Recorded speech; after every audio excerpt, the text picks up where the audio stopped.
Salam pemirsa, berjumpa lagi bersama saya dalam pembahasan buku Agama yang Bersinar. Buku ini dituliskan oleh Nyonya Ellen G. White. Buku ini menyuguhkan kepada kita suatu cara yang lebih baik, menyingkapkan kepada kita suatu kehidupan yang lebih sederhana dan lebih manis. Semua pembaca akan penuh dengan kegembiraan dan kesukaan, bersinar menyinarkan kasihnya dimanapun kita berada. Inilah suatu ajakan yang indah bagi masing-masing kita yang Yesus berikan untuk kita. Panggilan itu Yesus berikan kepada setiap umatnya. Apakah kita mau menerima panggilan itu, membuka akan pintu hati kita untuk datang kepada Tuhan, di bawah kaki salibnya, menyerahkan akan kehidupan kita sepenuhnya kepadanya, sehingga apa yang kita lakukan boleh sesuai dengan kehendak Tuhan, walaupun kita hidup di dunia yang penuh dengan dosa. Tapi Tuhan mau memberikan kita kesempatan untuk menjadi terang itu, untuk menjadi sinar kebenaran kepada setiap orang. Dan kesempatan demi kesempatan yang Yesus masih berikan kepada kita, biarlah kita dapat pergunakan itu dengan sebaik-baiknya. Dan pada saat ini kembali lagi, saya mengundang akan seluruh anggota keluarga dan saudara-saudara semua. Kita dapat berkumpul bersama-sama. Kita akan mempelajari nasihat firman Tuhan pada saat ini, dan biarlah rencana-rencana indah Tuhan itu akan menjadi bagian masing-masing kita. Kita akan masuk ke dalam judulnya, hanya penyesalan pahit yang tersisa. Ayatnya terdapat di dalam Ratapan 5 ayat 15 dan 16. Lenyaplah kegirangan hati kami, tari-tarian kami berubah menjadi perkabungan. Mahkota telah jatuh dari kepala kami, wahai kami, karena kami telah berbuat dosa. Banyak orang tertarik oleh kehidupan yang mementingkan diri dan kesenangan seksual. Mereka tidak dapat melihat bahaya yang tersembunyi atau ujung yang mengerikan dari jalan yang tampaknya bagi mereka adalah kebahagiaan. Dengan pemanjaan selera dan nafsu, tenaga mereka diboroskan, dan jutaan manusia binasa di dunia yang sekarang ini maupun dunia yang akan datang. Ditulis di dalam Seri Membina Jilid 4 halaman 349. Ya, jadi banyak orang-orang yang bagaimana mereka itu hanya mementingkan diri mereka dengan kesenangan-kesenangan dunia ini, yaitu adalah jerat daripada si jahat. Bagaimana si jahat ini memberikan sesuatu yang nyaman, memberikan sesuatu yang senang, hanya sesaat saja. Dan manusia tidak sadar dengan itu semua, karena mereka sudah terbuai oleh rayuan daripada si jahat ini, sehingga mereka sudah dibutakan, ya, sehingga mereka tidak mau lagi ya berbalik daripada hal itu, karena mereka sudah mendapatkan kenyamanan di dalamnya. Ya, ini adalah suatu hal yang sangat berbahaya. Ya, karena ini akan membawa kepada suatu jalan yang menuju kepada kematian itu sendiri. Dikatakan dengan pemanjaan selera dan nafsu, tenaga mereka diboroskan. Itu adalah hal yang sia-sia. Dan jutaan manusia binasa di dunia yang sekarang maupun yang akan datang. Ya, jadi amaran ini sudah diberikan kepada Anda dan saya pada saat ini. Ya, kita harus bersyukur. Ini sudah kembali mengingatkan kita. Kita harus berterima kasih kepada Tuhan karena pelajaran demi pelajaran kita sudah dapat itu di dalam kehidupan kita, sehingga kita boleh ya menyadari jalan mana yang harus kita pilih di dalam kehidupan kita masing-masing. Ya, jalan yang diberikan oleh si jahat ini nampaknya ya sangat bahagia, membuat kita merasa bahwa kehidupan kita ini betul-betul mempunyai kehidupan yang tidak ada habisnya, bahwa hal kesenangan itu akan kita miliki untuk selama-lamanya. Ya, tetapi di sini dikatakan bahwa di ujung sana sangat mengerikan. Ya, itu hanya nampak saja bahagia, tetapi itu adalah hal yang akan membawa kepada kebinasaan. Biarlah kita mau datang kepada Tuhan.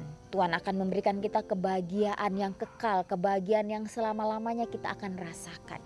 Ya, walaupun akan banyak ya tantangan yang akan kita hadapi, tapi kita hadapi itu dengan kedamaian dari surga. Ya, sebagaimana murid-murid, banyak tantangan yang mereka hadapi. Ya, tapi mereka tahu bahwa hal ini harus saya alami, baru saya akan mendapatkan suatu kehidupan yang kekal itu. Ya, jadi iman kita ini dimurnikan hari demi hari. Yaitu akan kita rasakan, hal itu akan menyakiti kita. Ya, tetapi itulah yang akan melatih kehidupan kita untuk kita tetap kuat di dalam prinsip kebenaran itu. Orang Kristen sejati tidak ingin masuk ke tempat kepelisiran apapun atau terlibat pada hiburan apapun di mana dia tidak dapat minta berkat Tuhan. Ia tidak dapat ditemukan di bioskop, ruangan biliar, atau ruangan bola gelinding. Ia tidak mau bersatu dengan para pendansa atau memanjakan diri dalam pesona hiburan apapun yang akan menghapus Kristus dari pikiran.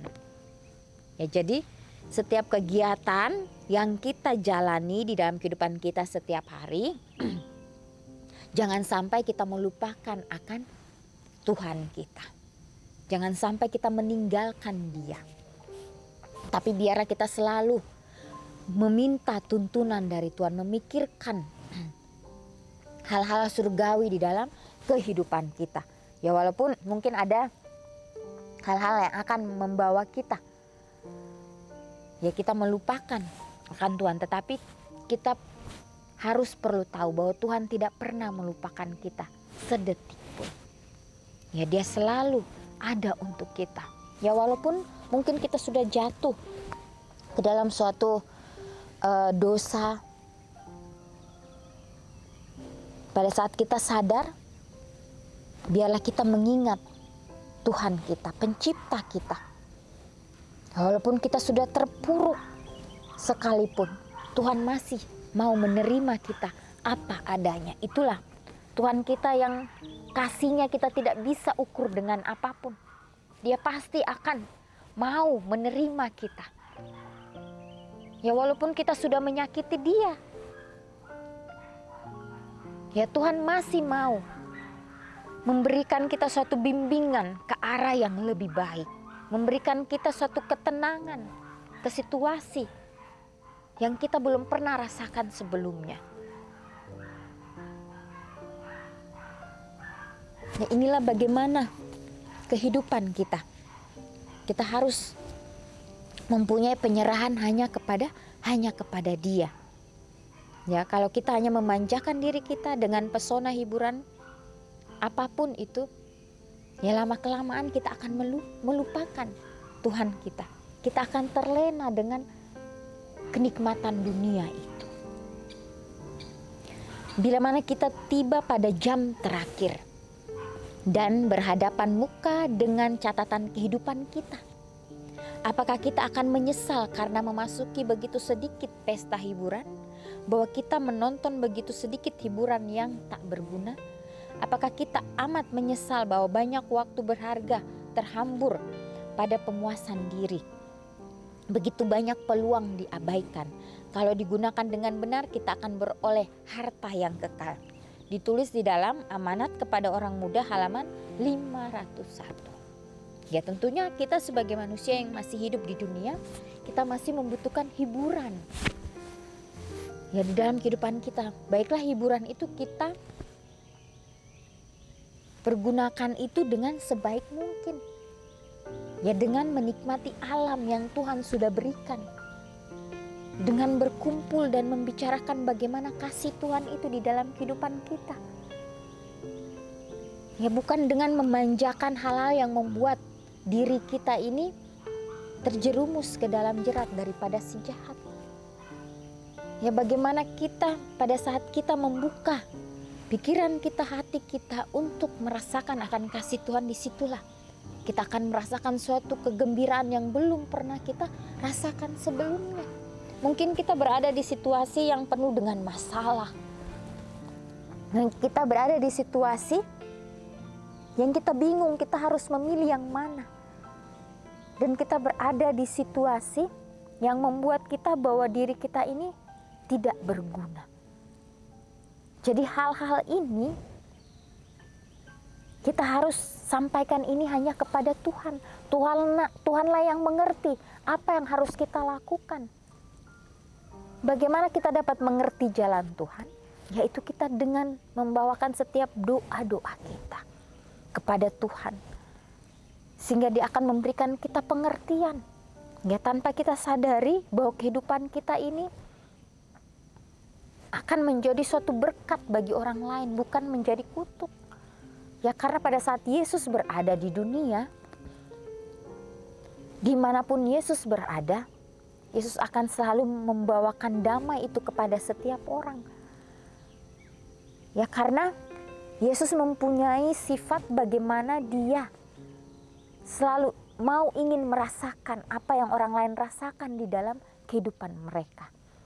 Pada saat Yesus berada di tengah-tengah orang yang merasakan duka cita, kesedihan, Yesus pun rasakan itu di dalam kehidupannya. Pada saat Yesus berada di orang-orang yang merasakan kesakitan dan penuh dengan pergumulan, Yesus pun rasakan itu. Dan pada saat Yesus berada di orang-orang yang penuh dengan kegembiraan, Yesus pun merasakan itu. Ya, bagaimana Yesus, ya pada saat Dia berkumpul bersama-sama dengan murid-muridnya,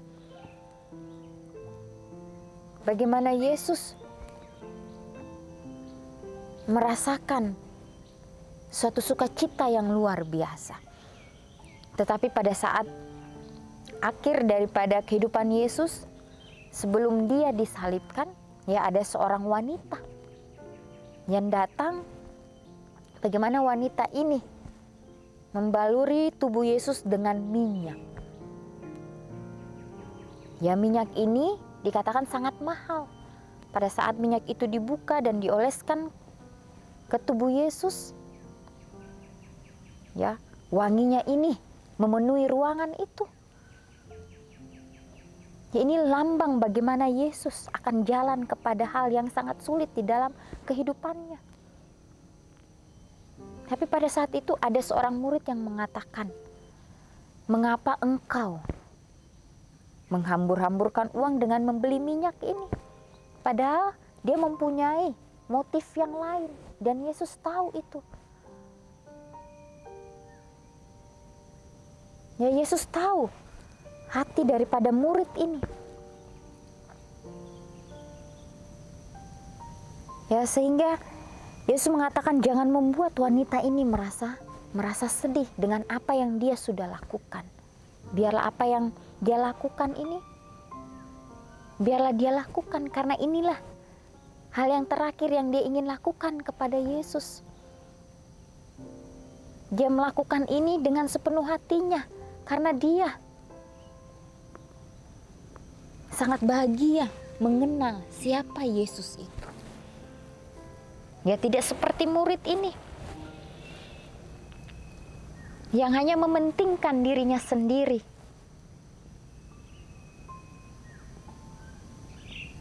Yang hanya mau kesenangan dunia, sehingga kesenangan itu membawa kepada kematian ke dalam hidupnya.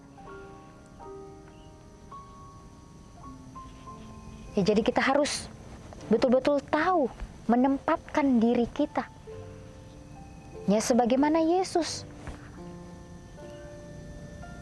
Yesus juga pada saat dia berada di dunia, dia juga pergi ke tempat pesta, tetapi di tempat pesta itu Yesus menjadi berkat bagi semua orang. Ya, pengalaman demi pengalaman di dalam kehidupan Yesus itu menjadi suatu pelajaran untuk kita saat ini. Ya, itulah kehidupan yang seimbang. Ya, bagaimana perkataan, bagaimana tingkah laku. Kita harus terus pelajari itu hanya dari kehidupan Yesus. Ya, karena itulah suatu pelajaran yang indah yang akan kita rasakan di dalam kehidupan kita. Sehingga pada saat kita mempraktekkan itu dengan penuh sukacita. Karena kita tahu bahwa Yesus selalu menuntun kita. Ya, jadi pelajaran, ya jangan sampai yang tersisa itu hanyalah kepahitan. Ya, tapi biarlah kita sebagai orang Kristen yang sejati, ya kita tidak menginginkan tempat kepelisiran yang membuat diri kita ini jatuh, tetapi biarlah kita mau selalu memikirkan akan Kristus, memikirkan akan bimbingannya atau tuntunannya bagi masing-masing kita. Ya, bila mana kita tiba pada jam terakhir dan berhadapan muka dengan catatan kehidupan kita, apakah kita akan menyesal? Ya, jangan sampai kita menyesal pada akhirnya. Itu tidak ada gunanya. Biarlah kesempatan demi kesempatan yang Yesus masih berikan, kita dapat pergunakan ini dengan sebaik-baiknya.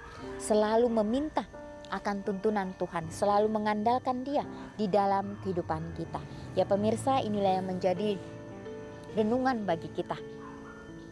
Biarlah setiap bacaan, setiap nasihat firman Tuhan yang kita sudah dengar, yang kita sudah baca sendiri, biarlah itu boleh kita doakan dengan sungguh-sungguh sehingga apapun yang kita lakukan boleh sesuai dengan kehendak-Nya.